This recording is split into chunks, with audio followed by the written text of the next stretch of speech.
Namaste.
पावन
राष्ट्रगुरु समर्थ रामदास स्वामी महाराज आणि सद्गुरु श्री ब्रह्मचैतन्य महाराज आणि रामदासी संप्रदायाचा नवे रामरायाचा मुख्य प्राण असं ज्याला संबोधण्यात येतं अशा श्रीमंत मारुतीराज या रुद्रत्रयींच्या चरणी साष्टांग प्रणिपात करते.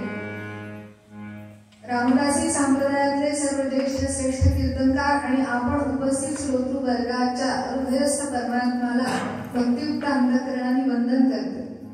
ज्या स्थानामध्ये ही कीर्तन सेवा चालू आहे तेथील स्थानदेवता ग्रामदेवता आपल्या मातृपितृ चरणांना वंदन करते.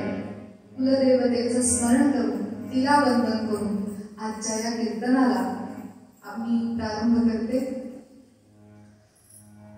काल आपण श्री महाराजांच्या चरित्रातला काही कथा भाग पाहिला आणि त्याच्यामध्ये महाराजांच्यासाठी गोंदवल्यातला थोरला रामराय कसा रडला याचा आपण कथानक ऐकलं आणि त्या दृष्टीने आपण नसे मानसी नष्ट आशा दुराशा हा मनाच्या श्लोकातला एक श्लोक थोडा चिंतनासाठी घेतला होता. आता पुन्हा एकदा श्री समर्थ रामदास स्वामी महाराजांचाच मनाच्या श्लोकातला अजून एक श्लोक घेतलाय. श्लोक क्रमांक 136 नंबरचा श्लोक आहे. 205 श्लोक आहेत एकत्र. समर्थांनी मनालाच का उपदेश केलेला आहे याचं काल आपण थोडंसं स्पष्टीकरण बघितलं. त्याचा एक दृष्टांत सांगते. जे लोक काल मंडळी आली नव्हती त्यांच्यासाठी थोडं आपण मनावरती बोलतोय म्हणून मन हाच धागा घेऊन आजही आपण थोडंसं विवेचन करू.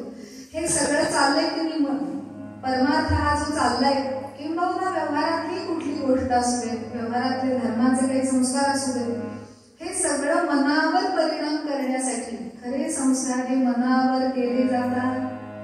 आपण जन्माला आल्यापासून जाईपर्यंतचे जे संस्कार आहेत ते सगळे मनासाठी आहेत.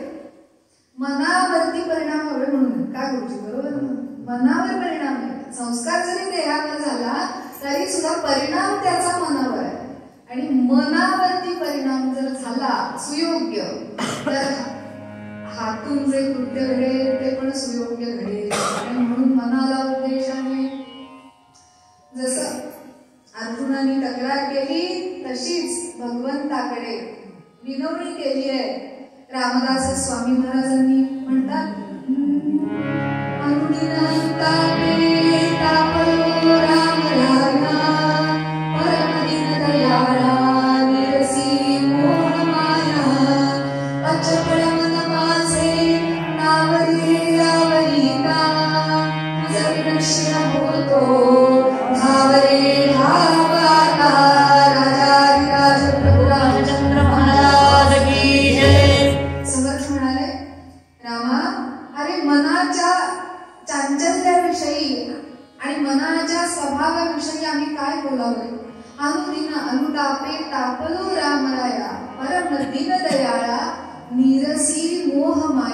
आमचं मन ह्या मोहमायेत अडकलंय. म्हणजे कसं आहे हो अचपळ मन माझे. आमचं मन आहे ते अचपळ आहे चपळ आहे अत्यंत चपळ आहे. अचपळ मन माझे नावरे आवरिता म्हणजे आवरायला केलं त्याच्यावर संयम ठेवायला गेलं. अचपळ मन माझे नावरे आवरिता तुझं विणशिण होतो. अरे तुझ्याकडून लक्ष विचलित झालं. राम नाम हातून सुटलं मुखातून नाम सुटलं तुझं विणशिण होतो त्रास व्हायला लागतो. धावरे धाव आता. करुणाष्टक लिहिली श्री समर्थ रामदास स्वामी महाराजांनी. टाकळीच्या मुक्कामी असताना समर्थ जेव्हा लोकांना एवढंच कल्पना जोड देऊन लोक सांगतात की समर्थ विवाह मंडपातून पलायन करून गेले पण त्यांनी साधलं काय. त्या टाकळीच्या मुक्कामी येऊन गोदा केली. समर्थांनी जी तपश्चर्या केलेली आहे भूतो न भविष्यती अशी ती तपश्चर्या. सकाळी वय लहान श्री समर्थांचं नुकतेच 11-12 वर्षाचे समर्थ 8-9 वर्षाचे असताना म्हणजे 8 वर्षाचे असताना झालेली आणि 11व्या वर्षी साधारणतः लग्नाचा योग जुळून आला आणि पुढे त्याच्याच दरम्यान जे पलायन झालं तिथून टाकळीला आले आणि लहान वयाचे समर्थ सकाळी उभे राहत आहेत गोदावरीमध्ये कमरेवढ्या पाण्यामध्ये उभं राहून गायत्रीचं पुरस्चरण चाललंय. गायत्री मातेचा वेद मातेचा मंत्र दुपार होईपर्यंत म्हणायचा आणि इतक्या नंतर थोडीशी माधुरी मागून आणायची पोटापुरती आणि ती बुडवायची गोदेमध्ये आणि त्याचा नैवेद्य रामरायाला अर्पण करायचा आणि मग पुन्हा दुपारपासून सायं संध्येपर्यंत रामनामाचं पुरस्चरण करायचं. म्हणजे रामनामाचा श्रीराम जय राम जय जय रामचा घोष करायचा. अशी अखंड कडक तपश्चर्या एकाच वेळेला चालू होती समर्थांची. आणि अशा समर्थांना पावलेल्या रामरायाचे हे जे निस्सिम भक्त आहेत ते सुद्धा असं सांगतायत, मनाचं चांचल्य भगवंताकडे वर्णन करून सांगतात, ह्याच टाकळीच्या मुक्कामी समर्थांना जे काही समाजाचे बरे वाईट अनुभव आले त्यातून एखादं लहान मूल आपल्याकडचं 17-18 वर्षात झाल्यानंतर सुद्धा जेव्हा एखाद्या मोठ्या कोर्सला जातं, शिक्षणाला जातं, तेव्हा त्याला घरची आठवण यायला लागते. आणि बाहेरचे जसे धक्के समाजाचे बसायला लागले की मग आपलं घर कसं छान होतं, आपल्या घरी कसं जास्त सोयी सुविधा आहेत, घरी कसं प्रेमानं आपल्याला समजून घेतलं जातं आणि मग सांभाळायला त्यावेळेला कुणी नसतं. ह्या पुरस्चरणाच्या कालावधीमध्ये समर्थांना सांभाळायला प्रत्यक्ष अप्रत्यक्षरित्या रामराय आहेत, पण डोक्यावरून हात फिरवायला मायेनी आई जवळ कुठे आहे. मग समर्थ रामरायालाच म्हणताय, अनुदिनानुतापे. अरे रोजच्या दिवसाला त्रास होतो. साधना करणे ही काही सोपी गोष्ट नाही आहे. परमार्थ करायला लागलेल्या माणसाला दुधारी शस्त्रासारखा येतो. राग लोभ या प्रकारच्या गोष्टींवरती संयम ठेवायचा आहे.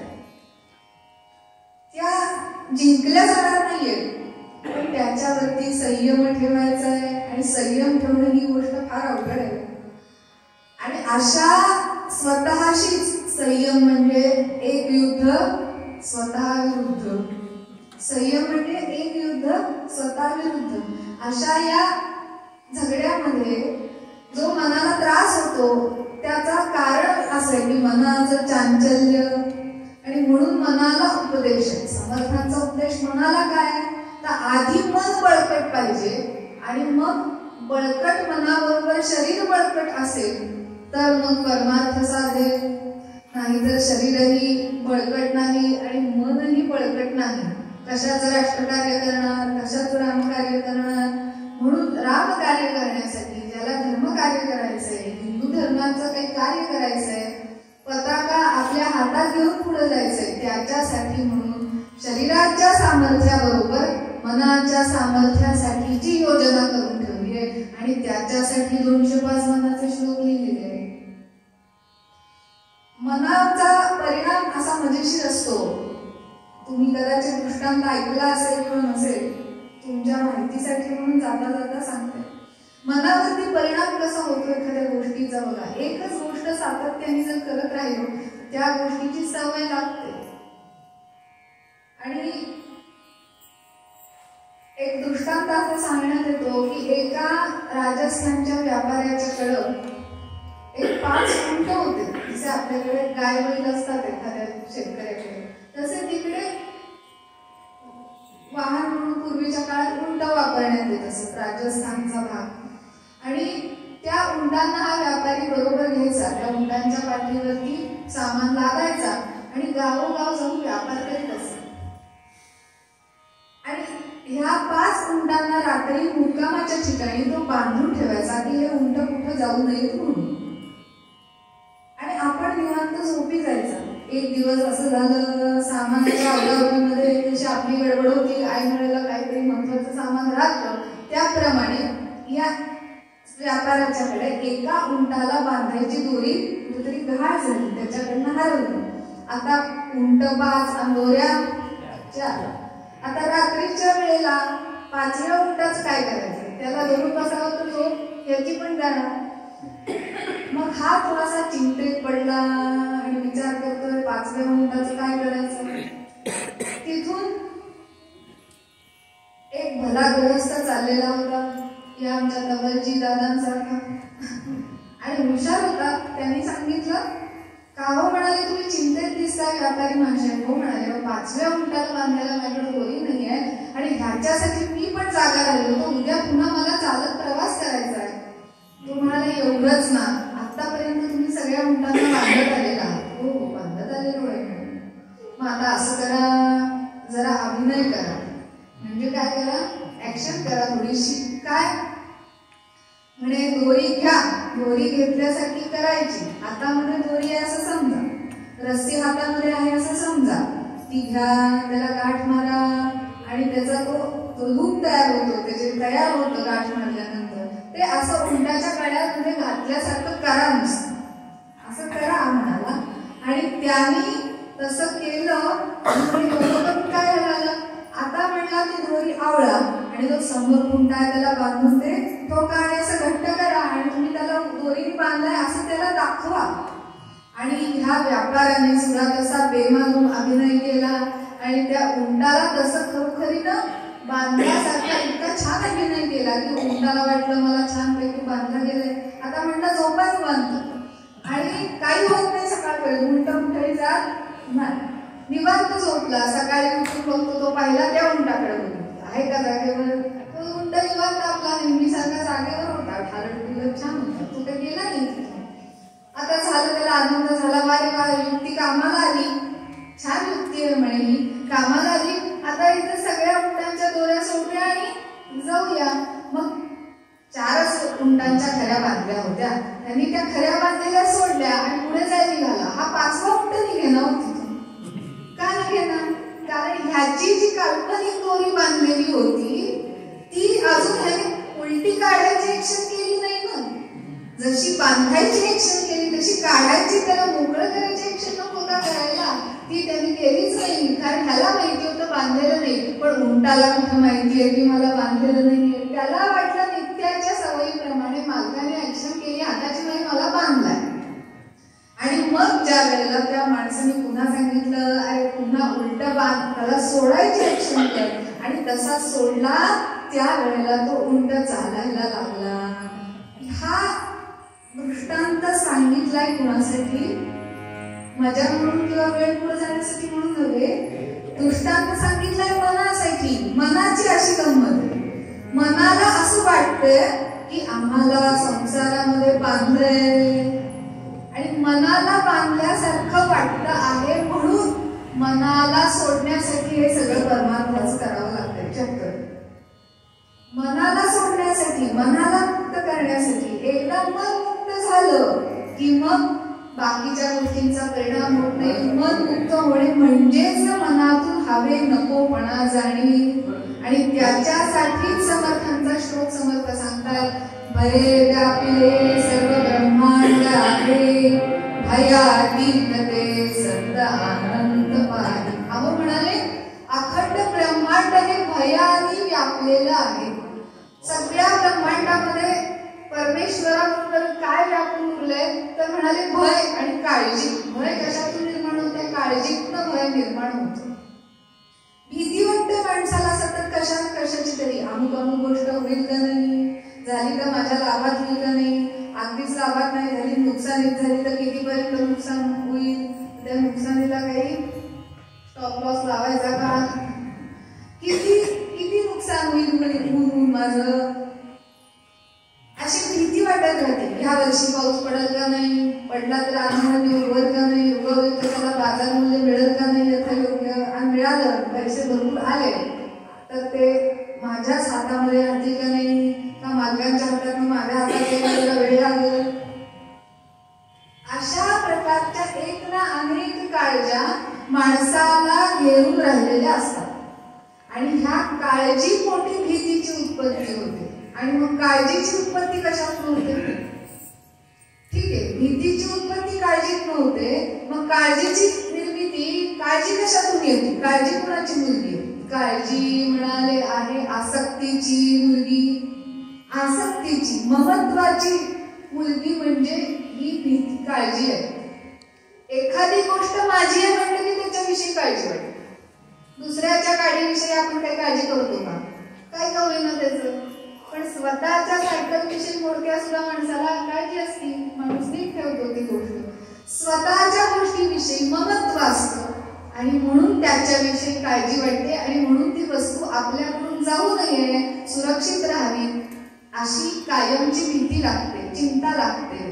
आणि म्हणून समर्थ म्हणतात भये व्यापिले सर्व ब्रह्मांड आहे, अशा प्रकारच्या भीतीमुळे काळजी लागते. अगदी साधं उदाहरण रोजचं आपल्या शरीराविषयी आपल्याला काळजी असते, भीती असते. म्हणजे काही लागलं खूप की लगेच माणूस बिथरतो, काय होईल काय होईल कसं होईल. कारण शरीराच्या विषयी आसक्ती आहे. हे आसक्ती म्हणजे माझं असणं जसं, आणि आसक्ती ही सगळ्या गोष्टीची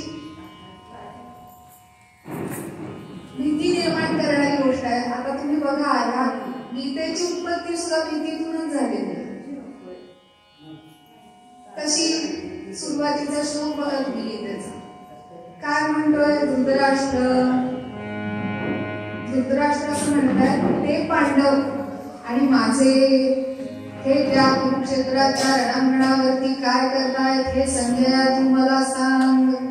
काय म्हणतो तू? ते पांडव आणि माझे म्हणजे माझी मुलं आणि ती पांडवांची पोर. ते पांडव म्हणजे ते पांडव ह्याचे कुणी नाही. माझे पुतळे असं म्हटलं का धृतराष्ट्र? असं नाही म्हटलं. माझी मुलं ते माझे. मामका पांडवाश्चैव किं कुर्वत संजय. माझी मुलं आणि ते पांडव काय करतात हे सांग. म्हणजे इतके वर्ष आपल्या भावाच्या गादीवर राज्य करूनही आपल्या भावाची मुलं त्याला आपली मुलासारखी वाटत नाहीये. तो आपल्या मुलांना माझे पुतणे, पुतण्यांना माझे पुतणे म्हणलेला नाहीये. आपल्या मुलांना माझी मुलं म्हणतोय आणि पुतण्यांना ते पांडव म्हणतो. हे दोघं जण काय करतायत हे मला सांग. म्हणजे आसक्त किती आहे बघा हा धृतराष्ट्र नावाचा म्हातारा. आसक्त किती आहे मुलांच्या मध्ये. मुलगा चुकतोय, चुकीचं वागतोय, अधर्म करतोय, डोळ्यासमोर अधर्म करतोय, तरी हा खरोखरच अंध होऊन बसलाय. जन्मांना आहेच आहे, पण असाही तो अंध आहे विवेकाच्या दृष्टीने की अत्यंत अधर्म कृत्य करत असताना सुद्धा दुर्योधनाचा साधा विरोध करावा एवढं सुद्धा त्याच्यामध्ये धारिष्ट्य नाहीये. कारण हा भीतोय मुलगा मला दुरावेल, मुलगा माझ्यापासून लांब जाईल आणि माझ्या नंतर ही गादी माझ्याच मुलाला मिळावी असा अट्टहास आहे. मग मुलगा त्याच्यासाठी योग्य आहे का नाही आहे हे पण त्याला पाहिलेलं नाही. माझी गादी 5 वर्षानंतर माझ्याच सांगितलेल्या माणसांनी चालवायला हवी असा त्याचा अट्टहास आहे. म्हणजे हवे नको पण आलं की आसक्ती येते, आसक्तीतून हवे नको पण येतं. अमुक अमुक गोष्ट घडून यावी म्हणून मग काळजी लागते आणि ती तशी लागली आणि घडून आली नाही की मग दुःख पदरात पडतं. आणि जेव्हा कर्मधर्म संयोगाने अशी गोष्ट घडून येते तेव्हा क्वचित प्रसंगी सुखही मिळतं. आणि अशा प्रकारे मिळालेलं सुख टिकून राहावं.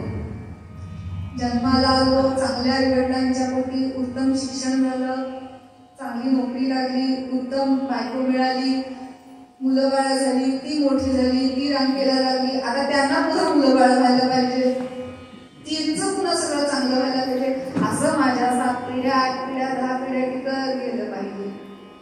एकदा एका साधूकडं बरीच मंडळी जमा झाली होती आणि प्रत्येक जण काही ना काहीतरी आपली व्यथा सांगत होता. साधू महाराज मला हे नाहीये ते नाहीये असं प्रत्येक जण काही ना काहीतरी आपली व्यथा सांगत होता. एक माणूस मात्र गप्प बसला होता कोपऱ्यामध्ये. सगळ्यांचं झाल्यावर साधूलाच राहावलं नाही आणि त्यानं त्या माणसाला विचारलं, का हो तुम्ही नाही का काही, तुमचं काही व्यथा नाही का, तुम्हाला काळजी नाही का काही म्हणाले, तुम्ही काहीच बोलत नाही. ते म्हणाले मला अशी काळजी आहे, माझं सगळं चांगलं आहे तसं बघायला गेलं, पण माझं हे सगळं चांगलं असलेलं कायम टिकल का नाही एवढीच मला काळजी आहे. सद्गुरुनाथ महाराज की म्हणजे माझं सगळं चांगलं आहे हे कायम टिकावं हीच मला काळजी आहे. अशा प्रकाराने ब्रह्मांडाची काळजी जो घेणारा आहे त्याच्यावरती आपण थोडं सुद्धा विसंबून राहत नाही. अहो अगदी बसच्या ड्रायव्हरवर जेवढं विसंबून राहतो ना महाराज म्हणतात तेवढं सुद्धा ब्रह्मांडाच्या चालकावरती आपण विसंबून राहत नाही. बसमध्ये बसल्यानंतर आपल्या मनात शंका येते का की पोहोचू का नाही मार्गाच्या ठिकाणी, गंतव्याच्या ठिकाणी पोहोचू का नाही अशी शंका तरी येते का कोणाला बसमध्ये चढल्यावर? अरे बाई बस पोहोचल का नाही, चढू का नको असं कोणी करतं का? बिनधास्त बसमध्ये चढून आपण इच्छित स्थळी पोहोचू असा विश्वास नसतो किंवा शंकाच येत नाही की आपण पोहोचू की नाही. तेवढा बसच्या ड्रायव्हरवर विश्वास आहे आणि मग अखिल जगाच्या त्या चालकावरती मात्र इतका पण विश्वास नाही की राम म्हणता राम होईजे पदी परिसोनी पदवी भेजे. संत जे वारंवार वर्षानुवर्ष युगानुयुग भोगत आले त्या संत वचनांवर मात्र आमचा विश्वास नाही. इतके आम्ही करणे. मध्व मुनीश्वर असं म्हणतात, तू माझा यजमान रामा, तू माझा यजमान रामा.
रामचंद्र महाराज काय कारणे मध्व मुनीश्वर नावाचे संत सांगतायत की आम्ही आईच्या गर्भामध्ये होतो त्यावेळेला आमचे पंचप्राण तू असे पोचून सुरक्षितरित्या आम्हाला बाहेर जन्माला घातलंस. घातल्या भूक लागेल जीवाला म्हणून आईच्या शरीरामध्ये उत्तम दुधाची निर्मिती केली.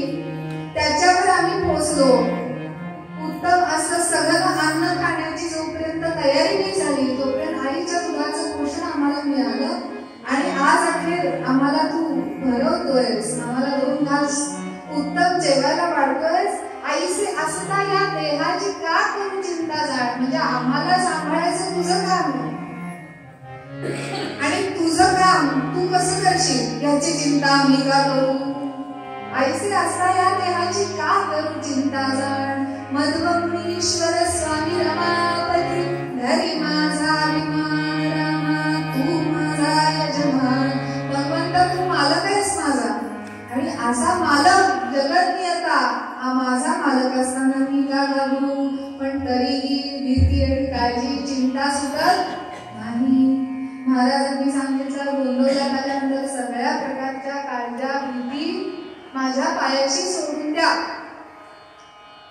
तरी सुद्धा जाताना मी आपापल्या भीतीचं काळजीचं चिंतेचं काठोडं घेऊन बरोबर जातो. नको महाराज कशासाठी असं म्हणून आम्ही आमचं काठोडं बरोबर घेऊन जातो. परत पुढच्या वेळेला तेच गणित असं वर्षानुवर्ष चाललंय. त्यामुळं आमचं मन काय भयाच्या पलीकडे जात नाही आणि संतांचं बरोबर उलट असतं. भयातीत ते संत आनंद पाल. संत मंडळी मात्र बघा कशी निर्भय असतात. एकदा एक लाकूड तोड्या जंगलामध्ये गेला. जुनी गोष्ट सांगत नाही, जरा वेगळी गोष्ट. सगळेच लाकूड तोडे काय लाकडं पाण्यात टाकायला सोन्याची काढायला जात नाही. काही लाकडं खरे तोडायला पण गेलेले असतात. आणि एका साधूला तपश्चर्या करताना बघितलं, फक्त कौपीन नेसलेला साधू. आणि त्यांनी अचानक साधनेतून डोळे उघडले आणि या माणसाला सांगितलं, अरे थोडस जरा ना जंगलाच्या आतल्या बाजूला जा. तू लाकडं महत्वाची लाकडं तोडायला आलायस ना, तू ती तोडून इकडं 4 पैसे मिळवणार. मग जरा आतल्या त्या दक्षिणेकडच्या बाजूला जा, तिथे चंदनाची झाडे. चंदनाची लाकडं मिळाली तर तुला आणखी 4 पैसे मिळतील. हो का, आतापर्यंत मला माहितीच नव्हतं. मी आपली सागाचीच लाकडं तोडत होतो.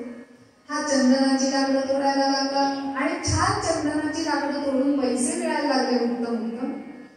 काही दिवसांनी त्या साधूने सांगितलं, तिथून थोडंसं आणखी पुढे जाऊ. आता लाकडं तोडत बसण्याचे कष्ट करू नको. तिथं छान हिऱ्यांची खाण आहे. ती खण जरा थोडी माती खाण, कष्ट घे, तुला छान हिरे मिळतील. काय बुवा आपल्याला माहिती झाला म्हणजे उगा झाड वाजवायचे कष्ट आपल्याला. आणि मग त्या हिऱ्याच्या खाणीकडे हा गेला आणि छान हिरे सापडले. आता हिरेचा व्यापारी झाला. हो, नवरत्नांचे हिरे विकायला लागला. आता आणखी श्रीमंतीमध्ये वृद्धी झाली. आणि जोमानी साधू महाराजांना आता येताना छान छान सोन्याच्या ताटातनं वगैरे उत्तम फळाफळावर घेऊन यायला लागलं. त्याच्याकडे साधू महाराज बघायचे, हा काय आणतो काय नाही, त्याच्याशी यांना काय घेणं देणं. ते आपल्या ध्यानामध्ये मग सोहम उपासना चालली आहे. आता त्यांनी काही दिवसांनी सांगितलं, आता बघ, आतापर्यंत तू फक्त हिऱ्याचाच व्यापार करत होतास. अजून अशा काही मूल्यवान गोष्टी आहेत की ज्या जगामध्ये दुर्मिळ आहेत. अशा मूल्यवान गोष्टी साठवलेली एक गुफा समोर आहे आणि त्या गुफेमध्ये प्रवेश कर. उत्तमातल्या उत्तम जगातल्या दुर्मिळ अशा गोष्टी मिळतील आणि त्याचा तू जर का जागतिक जाऊन जर का लिलाव केलास पातळीवर, जागतिक पातळीवर जाऊन, तर तू जगातला सगळ्यात श्रीमंत मनुष्य होतील. इतके पैसे तुला मिळतील. आता मात्र हा विचार करायला लागला, हा मनुष्य जो मला सांगतोय हे सगळं, हे त्याला आधीपासून माहिती, मग हा का करत नाहीये हे सगळे उद्योग? हा का ध्यानामध्ये बसलाय जो मला सांगतोय सगळ्या प्रकारचे पैसे मिळवून देतोय? मग ह्याला स्वतःला हे आधीपासूनच माहिती आहे, मग हा का तो पैसे मिळवून आनंदात बसला नाहीये? कसं आहे, लोक पैसे मिळवतात कशासाठी? श्रीमंत होण्यासाठी. काय करायचं? श्रीमंत होऊन गाडी घ्यायची, बंगला घ्यायचा, छान राहायचं आणि मग भरपूर खायचं प्यायचं. मग वजन वाढते, पोट वाढते आणि पुन्हा वाढलेलं पोट कमी करण्यासाठी चालायचंय आणि पुन्हा रस्त्यावरती चालण्यासाठी म्हणून, पळण्यासाठी म्हणून, व्यायामासाठी म्हणून पुन्हा सायकल घ्यायची. म्हणजे सुरुवातच सायकल पासून केली होती, पुन्हा गाडी सायकलवर आली. मग हा सगळा द्राविडी प्राणायाम या व्यक्तीला माहिती नाहीये का? मग त्याने हात जोडून विचारलं, साधू महाराज आता कृपा करा आणि मला सांगा की हे सगळं तुम्हाला माहिती असताना असं कुठलं धन तुमच्यापाशी आहे की ह्या सगळ्या बाकीच्या ऐहिक धनांना लाथाडून तुम्ही इथे शांत मजेत आनंदात आहे. जेव्हा माझ्याकडे 5 रुपये होते तेव्हा मला भीती नव्हती.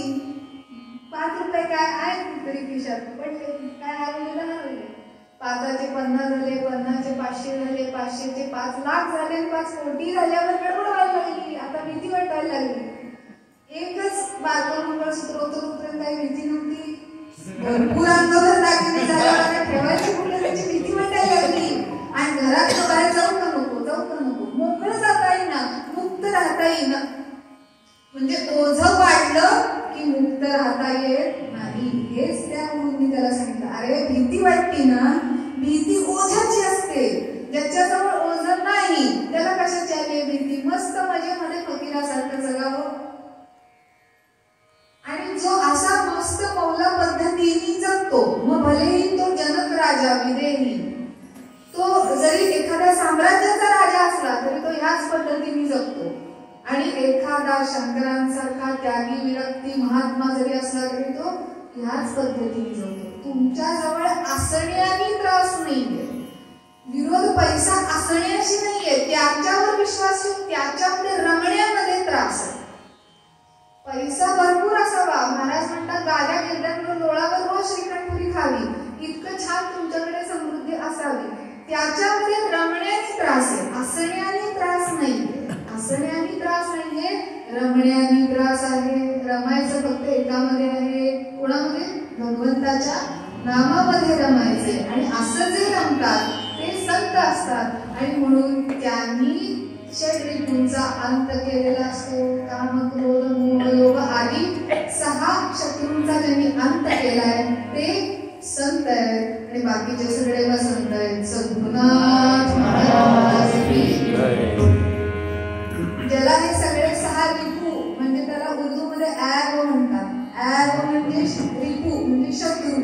हे शत्रू ज्याला भूषणास्पद वाटतात, जो ह्या सगळ्या शत्रूंना मिरवतो स्वतःच्या अंगावर घेऊन, त्याला म्हणतात 6 ॲब असणारा साहेब.